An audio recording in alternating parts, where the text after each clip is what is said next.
আজ আমি আপনাদের সঙ্গে শেয়ার করব বোয়াল মাছ ভাপাটা।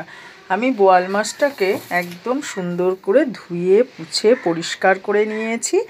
আর এই দিকে আমি কিন্তু আদা, পেঁয়াজ, রসুন, টমেটো, কাঁচা লঙ্কা সব পেস্ট করে নিয়েছি। আমি সর্ষের তেলটা কড়াইতে রেখে দিয়েছি।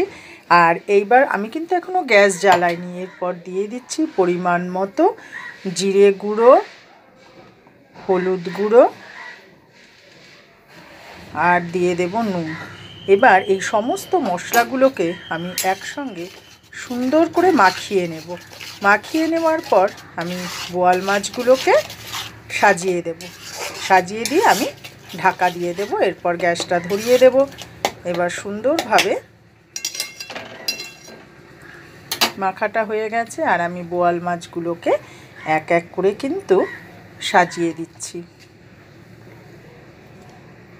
আপনারা কিন্তু বোয়াল মাছ এক একজন আমরা এক এক রকম রান্না করে খাই। আপনারা এইভাবে একবার ভাপাটা করে খেয়ে দেখবেন, অসাধারণ লাগে খেতে। আমি সুন্দরভাবে মাছগুলোকে সাজিয়ে দিয়ে দিলাম। দিয়ে আমি এবার একটুখানি এপিট ওপিট করে আবারও কিন্তু গায়ে মশলাটাকে সুন্দরভাবে মাখিয়ে নিচ্ছি। এইভাবে আপনারা কিন্তু করে খাবেন। মেখে আমি আঁচটা কিন্তু খুব বাড়াবো না। আমি গ্যাসটা ধরিয়ে দিয়েছি, আর আঁচটা কিন্তু খুব একটা বাড়াবো না। এবার আমি ঢেকে দেব। ঢেকে দিয়ে একটু হতে সময় দেব। ভাপাটা কত সুন্দরভাবে হয়ে গেছে। আর কোনো রকম কিন্তু জল অ্যাড করবেন না, তাহলে কিন্তু এই রকম টেস্টটা আসবে না। এবার আমি ছড়িয়ে দিচ্ছি ওপর দিয়ে গরম মশলা গুঁড়োটা। আর দিয়ে দেব আমি একটু শুকনো খোলায় জিরে ভেজে নিয়েছিলাম, সেটাকেই আমি গুঁড়ো করে নিয়েছি।